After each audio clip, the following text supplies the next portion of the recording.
let's continue working on this mini lifted muscle car project. Now, I know I said I was going to start working on the cross kart this week, but this week is insanely cold out, and I kind of don't really want to start a new project like that when it's this cold out, so we'll just save that for when it warms up in the next couple weeks. Now, first thing I want to add to this vehicle is we definitely need a hoop behind my head, very similar to how I did it for the Mini Baja Bug project. It just kind of makes this vehicle more safe, as well as a good mounting point for the radiator. So we just kind of need to figure out how tall it needs to be and how we're welding it to the frame.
How does that look? Does it look decent? I never really liked the look of this. It always kind of just makes these things look goofy, but you know, it's for safety, so you know, shouldn't complain.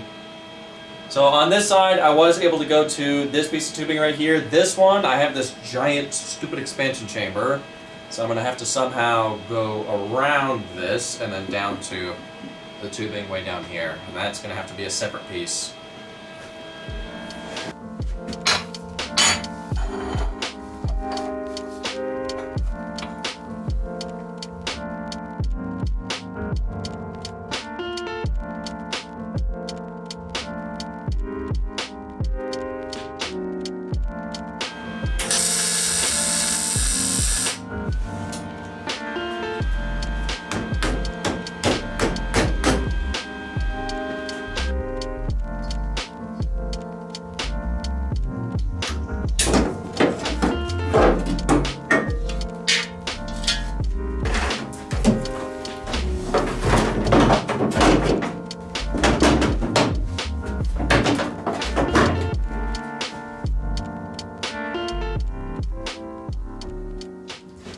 Yeah, that side was super easy. I just had to put a bend in it to be able to go down to that part of the frame right there. This side was a bit more challenging. I had to do some funky, weird bend just to be able to go around the expansion chamber to connect down to that part of the frame right there. I was able to make it work. I just had to do two separate pieces with two separate bends. Now the reason I do it this way is having this connected to multiple parts of the frame just makes it 10 times stronger. Now, next thing let's work on is let's install the radiator.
Alright, that's pretty much the easy part. It's just getting it tacked in the frame. Now, we do have to slightly modify this radiator to get it to work for this engine. Now, this is the inlet for the radiator. This, I think, is fine. It's the right size we need, and I think it's in a fine spot. That's the outlet for the radiator, where it's going to be going into the engine. That's in the wrong spot and the wrong size. That's 3/4 inch. We need 1 inch, and we need it on the bottom facing downwards. Now, I did have to mount this in the frame offset by kind of line. It's definitely not in the middle of the frame. I was originally going to put it in the middle of the frame, but then I realized it would be in the way of the cover for the CVT, so I just had to mount it offset by kind of a lot.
I forgot that I have these special cutoff discs specifically designed for aluminum.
So I'm having to make 2 of these 90-degree pieces. This is 1 inch and this is 7/8. The 1 inch I just finished welding all the way together. The 7/8, this is the first one I made, and I accidentally cut just way too much material off of this. I'm trying to get a perfect 90 with this one, and I took way too much material off. I tried to weld it, but I didn't really want to risk it, and it didn't really want to weld. So I quickly just made a new one, and this time I made sure to not cut too much material off. So let me weld this one, and then we can fit all this stuff together and see if it fits.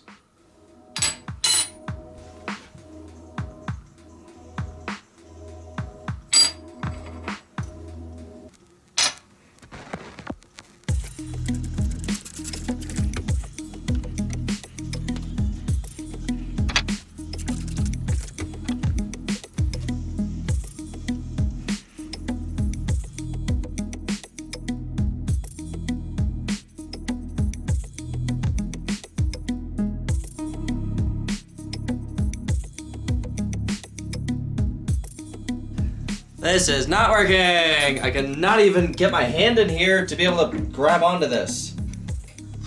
Come on now. Hang on, take it off of. Yeah, it's I can't even get my hand in here to be able to grab onto this thing. I can barely get the camera in here to show what I'm doing. I'm gonna take it off of this side. I'm gonna put it on the radiator and then see.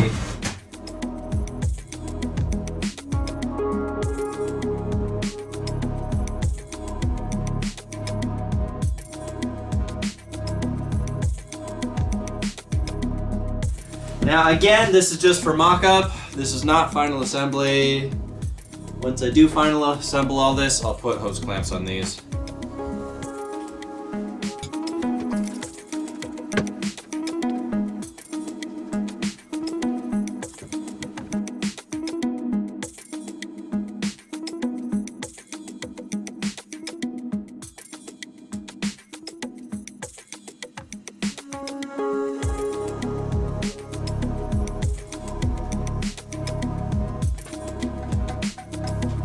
Well, that kind of works. It would make this 10 times easier if I could take this plate and flip it over to have this on this side. That would make it a lot easier to connect it up to right here, but it doesn't work. I've tried it before.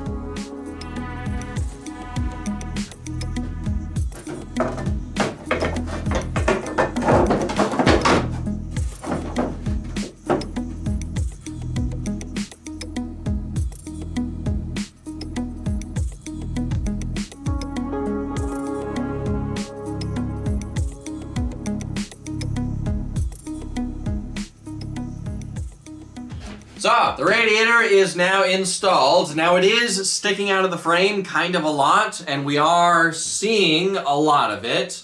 And visually, it sticks out like a sore thumb, let's be honest. And because the one on the Mini Baja Bug project is more hidden, and this one's just, yeah, it's sticking out kind of.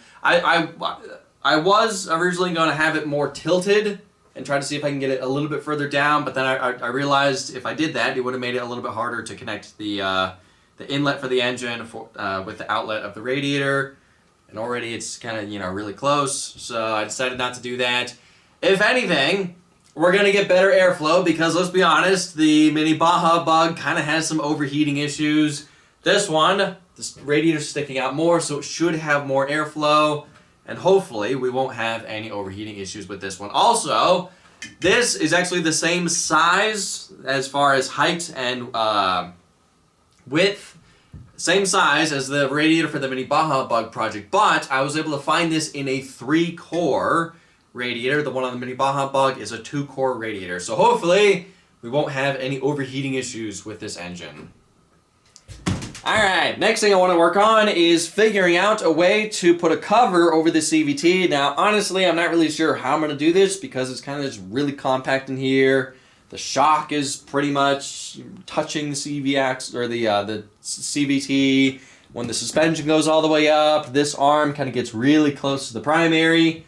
And it'd be kind of awesome if I could figure out a way to put a cover over this, but be able to bolt half of the cover off and be able to change the belt without having to disassemble half of this thing.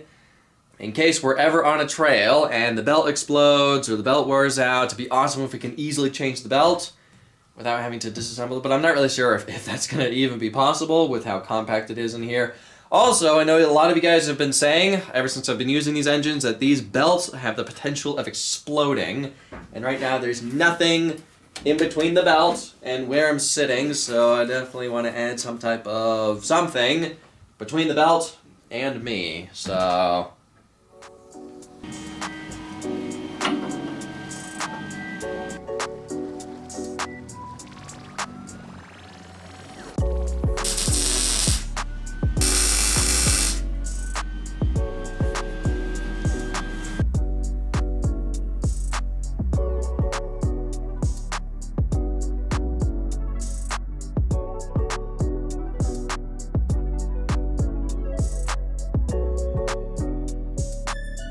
oh, it's touching! Ah, that's not good. Ah, that's not good. So the rubber piece on the shock, which is essentially the bump stop, is about half compressed, and the radius rod is touching the primary. Now I think the easiest way to solve this is I'm just gonna put a bend in the radius rod and just bend it down. So therefore it'll hopefully clear all this when the suspension goes all the way up. Because we need to fit a piece of metal underneath this for the cover.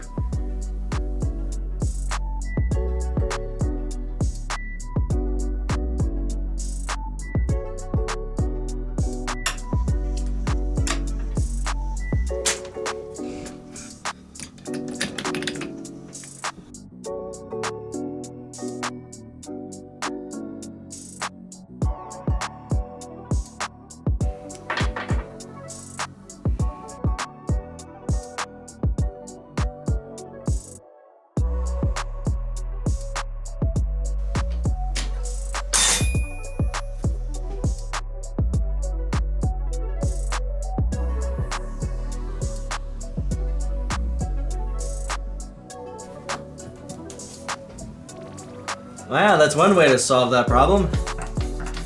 Nice.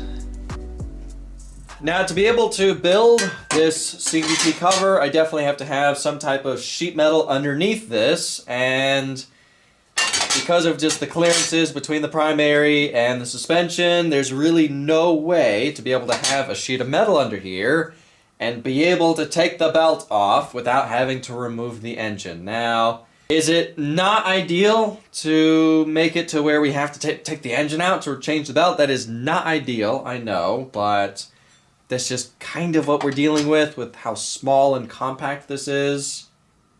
I could try and make this removable, but I'm not really sure if I could do that without also having to remove the suspension to take this off. So I don't know. Let me stare at this for about an hour. See if I can make the bottom part removable without making this too complicated.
So I'm having to figure out how to go around the shock on the inside, which is kind of making it a bit of a challenge. Especially because I wanted to make these removable, so therefore I can change the belt without having to take the engine out of the frame. But that's adding another level of complexity. So I'm just trying to figure out how in the world I'm going to do this. Yeah, because these pieces have to be removable with the suspension installed. So I'm just honestly, I have no idea how in the world I'm going to do this. I don't know.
This is gonna be fun. Not only can I not see back here to try and weld this, I can't even get the torch in here, and it keeps slipping. I'm trying to hold it in place, but it just won't stay still. Right there. That's where I need it. Okay. I can kind of see where I need it. And that moved.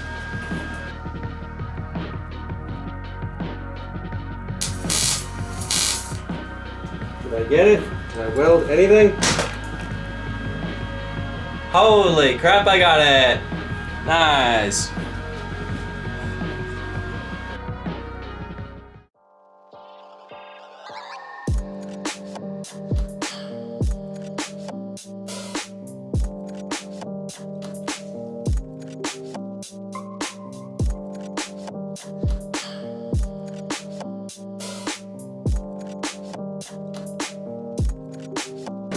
Just a tiny little tack is all I need, just to hold it in place.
Yeah, when I was originally trying to figure out how to build this, I'm like, it'd be awesome if I can remove this from the frame, so therefore I can easily change the belt. But because of the shock being right here, because the suspension gets really close to the CVT, I'm like, there's kind of no way that I can figure out how to make this removable from the frame without having to make it to where I have to either take the shock off or disassemble half of the suspension, which I didn't really want to do. So therefore I'm like, okay, well I'm just going to make it out of steel and permanently weld it to the frame, but then I'm realizing because of how close I have to be, I have to make this to the primary, there'd be no, if I made this out of steel and permanently welded it to the frame, there'd be no way to change the belt without having to remove the engine from the frame. And I'm like, that's a little ridiculous. I don't really want to do that. There's got to be a way I can make this to where they can be removed from the frame without having to disassemble half of the suspension. And then I realized if I make them out of 2 separate pieces, that way this one can be bolted out from the front, this one can drop out from the bottom, and there's a seam right here behind the shock that I'm not going to weld together, therefore making it to where they are 2 separate pieces, and I can remove these from the frame without having to disassemble half of the suspension. And I was kind of able to pull it off. It just was really complicated, and I had to do a lot of weird shapes, a lot of weird bends to be able to go around the primary and then go around the shock around here and fit all under here and everything. So, but yeah, I was able to actually do it. Now, they're obviously not finished. I still need to fully weld them together, and I'll weld them while they're in the frame to try and eliminate as much warping as possible. Then I'll let them cool down all the way. And there's a couple corners I need to finish. This corner right here I need to finish that, and I'll do that once they're off of the frame, because they're kind of not really easy to get to right now.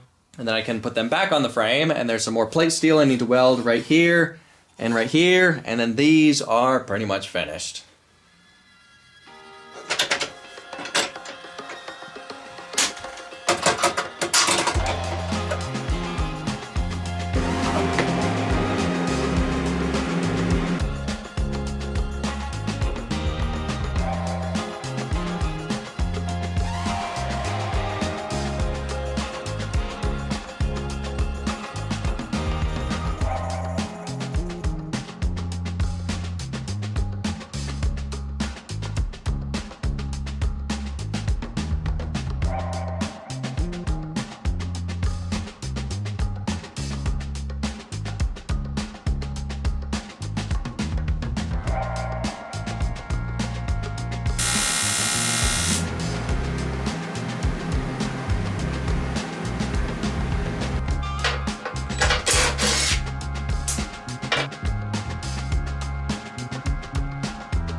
The setting doesn't look half bad now that it's all welded together. Now it's not completely finished. I still need to add a little bit more plate steel welded to the frame right here to finish off covering this. We also need to add a little bit more plate steel right here to finish off the side cover, but we'll do that in the next video of this project, as well as doing the top cover, the front cover, and just finishing the whole CVT cover and everything. Now I'm probably not going to bother trying to cover the back side of the CVT because I'm mainly just building this to protect it from getting, you know, splashed with mud, or if like rocks get kicked up from the tires, we don't want rocks falling in here and getting ground up by the CVT. So I don't really think we need to cover like the back side. Plus, if I leave the back side open, then it allows for plenty of airflow to cool off. Because I do know that these things, the belts do get a bit hot. So is that really all we did in this video? We installed the radiator, we got the hoop behind my head installed, and we got the CVT cover